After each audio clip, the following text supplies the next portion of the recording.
సుమన్ టీవీలో మీ personal and business promotions కోసం కింది నెంబర్కి కాంటాక్ట్ చేయండి.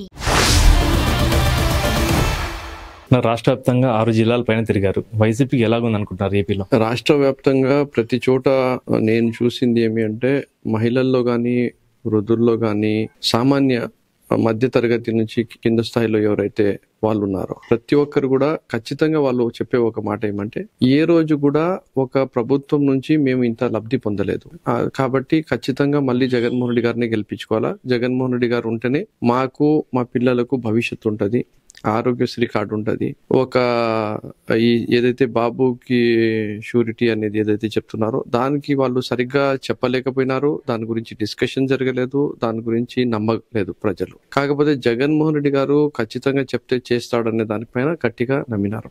సో ఈ వర్గాల ప్రజలు ఎవరైతే ఉన్నారో వాళ్ళు అయితే చాలా బలంగా జగన్మోహన్ రెడ్డి గారిని ఓనప్ చేసుకున్నారు అని చెప్పి నాకు అనిపించింది. ఇప్పుడు పోలింగ్ శాతం చూస్తుంటే ఆ పోలింగ్ శాతం ఎవరికి ప్లస్ అయితే అనుకుంటారు? YCP plus, TDP plus?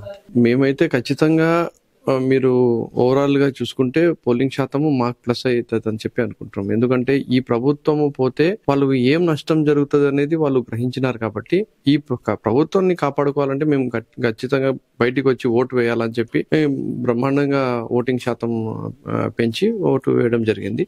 So ఎక్కడ కూడా ఎవరు కూడా ఈ తెలుగుదేశం పార్టీ నాయకులు చేస్తున్న దుష్ప్రచారం గానీ లేదంటే వాళ్ళు ఒక ఊహాలోకంలో బతుకుతున్నారు. ఖచ్చితంగా 4వ తేదీ 100% జగన్మోహన్ రెడ్డి గారు ముఖ్యమంత్రి కాబోతున్నారు. టీడీపీ మేమే గెలుస్తున్నాము, మేమే అధికారంకి వస్తున్నాము టీడీపీ చెప్తుంది, ఇటు వైసీపీ కూడా మేమే వచ్చేసినామని జగన్మోహన్ రెడ్డి కూడా ప్రకటించాడు ఇన్ని సీట్లు వస్తాయని చెప్పి. ఇది ఎలా చూడాలంటే, మేము పని చేసాం కాబట్టి ఒక కష్టపడిన ఒక స్టూడెంట్ ఉన్నాడు అనుకోండి, కష్టపడి ఎగ్జామ్ రాస్తే ఖచ్చితంగా నేను పాస్ అవుతాను అని చెప్పి అతనికి ఒక మనోధైర్యం అనేది ఉంటది. అసలు ఎగ్జామే రాయాడు, అసలు ఏం ఎగ్జామ్ గురించి ప్రిపేరే కాడు, అసలు ఎగ్జామ్ గురించి ఏం మాట్లాడాడు, అట్లాంటి మనిషి నేను పాస్ అవుతా అని చెప్తే ఎవరు నమ్ముతారు? సో 5 సంవత్సరాలు మేనిఫెస్టో ఇచ్చాడు, 99% ఆఫ్ ద హామీల్ని పూర్తి చేశాడు. కరోనా సమయంలో కూడా ఇబ్బంది లేకుండా చూశాడు, ఎక్కడ లంచాలు లేకుండా, విపక్ష లేకుండా ప్రజా పరిపాలనని ఇంటి దగ్గరికి తీసుకొని వచ్చాడు. శాంతి భద్రతలు బాగా ఉన్నాయి రాష్ట్రంలో, ఎక్కడ కూడా ఎవరిని కూడా ఇబ్బంది కలగలేదు. సో ఇవన్నీ ఉన్నాయి కాబట్టి ప్రజలు జగన్మోహన్ రెడ్డి గారి పరిపాలన ఎవరైతే ఇక్కడ రాష్ట్రంలో ఉండి చూసినారో వాళ్ళు పూర్తిగా జగన్మోహన్ రెడ్డి గారితో హ్యాపీగా ఉన్నారు, జగన్మోహన్ రెడ్డి గారితోనే ఉంటారు. కర్నూలు చూసుకుంటే రిటైర్డ్ ఐఏఎస్ ఇంతియాజ్ గారు ఉన్నారు, ఎంత గెలుస్తారంటారా? ఒకవేళ గెలిస్తే ఎంత మెజార్టీ వస్తుంది? ఐఏఎస్ ఇంతియాజ్ గారు కొత్తగా రావడం, ఆయనకు కొంచెం రాజకీయ అనుభవం లేకుండా పోవడము, ఎలక్షనరింగ్ కానీ నాయకులు కానీ కార్యకర్తలకు కానీ సమన్వయం చేసుకోవడం అనేది కొంచెం ఆయన ఇబ్బంది పడ్డాడు అనేది మాట వాస్తవము. కానీ ఖచ్చితంగా కర్నూలు నగరానికి సంక్షేమం కానీ అభివృద్ధి కానీ చాలా బ్రహ్మాండంగా జరిగింది. అండ్ జగన్మోహన్ రెడ్డి గారికి చాలా అభిమానించే నాయకులు కార్యకర్తలు అలాగే ప్రజలు వేలాది సంఖ్యలో ఆయనకు ఉన్నారు. కాబట్టి ఒక neat and clean IAS officer, బాగా చదువుకున్న మనిషి, ఆయన వస్తే ఖచ్చితంగా మనకు ఏదో ఒకటి మేలు చేస్తాడని చెప్పి చాలా మటుకు అది మా కార్యకర్తల నాయకులు ప్రతి ఇంటికి తీసుకుపోగలిగినారు. కాబట్టి 100% ఆయన గెలుస్తాడని చెప్పి అయితే నేను చెప్పగలుగుతున్నాను. ఇప్పుడే పేరు మీరు ఇంతియాజ్ గారు కొంచెం ఇబ్బంది పడ్డారు అని చెప్పి, ఆ ఇబ్బంది కాస్త ప్రజల్లోకి అతను చొచ్చుకుపోయినాడు అని చెప్పి మీరు అనుకుంటున్నారా? ఎవరైనా ఉండని, కొత్తగా వచ్చిన మనిషి, తక్కువ సమయంలో వచ్చిన మనిషితో ఇది సాధ్యం అయ్యే పని కాదు. నేను అబద్ధం మేము మాట్లాడితే తప్పైతుంది. కాకపోతే ఒక సిస్టమ్, పార్టీ బలంగా ఉంది, క్షేత్రస్థాయిలో నాయకులు బలంగా ఉన్నారు, కార్యకర్తలు బలంగా ఉన్నారు.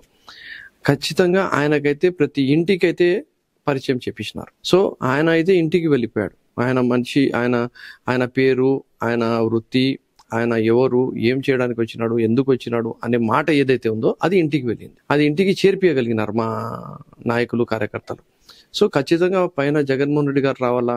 రెండోది, కర్నూలులో ఇలాంటి మంచిగా పనిచేసే విద్యావంతుడు రావాలా అని చెప్పి గట్టిగా పబ్లిక్ నమ్మినారు. కాబట్టి నేనైతే 100% తెలుగుదేశం పార్టీ వాళ్ళు చాలా ధీమా వ్యక్తం చేస్తున్నా.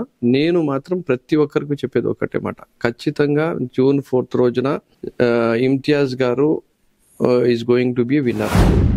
మీకు వైసీపీకి ప్రత్యేకంగా అంటే అవతల పోటీగా ఉన్నారు కదా, టీడీపీ కానీ కాంగ్రెస్ కానీ, దీంట్లో ఎవరు మీకు ప్రత్యర్థి అనుకుంటారు? ఒకవేళ ప్రత్యర్థి అయితే ఏం చెప్తారు వాళ్ళకి? ప్రత్యర్థి కాంగ్రెస్ పార్టీ అయితే అసలు కానే కాదు. మాకు ప్రత్యర్థి కాంగ్రెస్ పార్టీ కానే కాదు. కాంగ్రెస్ పార్టీని తెలుగుదేశం పార్టీ కావాల్సుకని మా ఓటు బ్యాంక్ ని చీల్చడానికి మాత్రమే తీసుకొని వచ్చింది. కాంగ్రెస్ పార్టీ ఆంధ్రప్రదేశ్ రాష్ట్రంలో చంద్రబాబు నాయుడు గారి డైరెక్షన్ లోనే నడిచింది. సో మాకైతే అందరూ ప్రత్యర్థులే.